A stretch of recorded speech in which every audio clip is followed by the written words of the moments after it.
Apakah kamu menyadari konklav tahun 2025 ini sangat istimewa? 1. Konklav tahun 2025 ini bukan konklav biasa. Ini adalah yang terbesar dalam sejarah Gereja Katolik, diikuti oleh 133 kardinal dari 71 negara. 2. Keberagaman global yang belum pernah terjadi.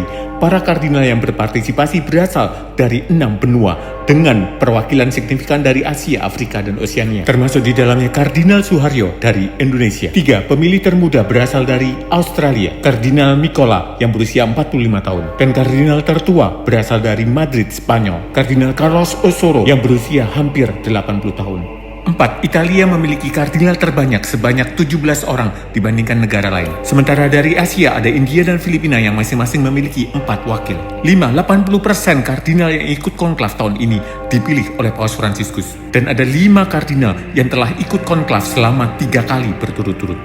Kini saatnya kita semua berdoa untuk konklav tahun ini.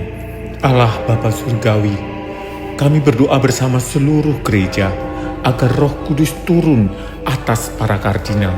Anugerahkanlah mereka rahmat kebijaksanaan dan penegasan rohani, kemampuan mendengarkan dan keteguhan iman, keberanian dan kerendahan hati. Naungilah mereka di saat penting ini. Semoga mereka bersama-sama menegaskan kehendak-Mu dengan kebenaran dan keterbukaan, sehingga dapat memilih seseorang yang Engkau kehendaki saja untuk memimpin kami semua. Amin. Bunda Maria, doakanlah kami.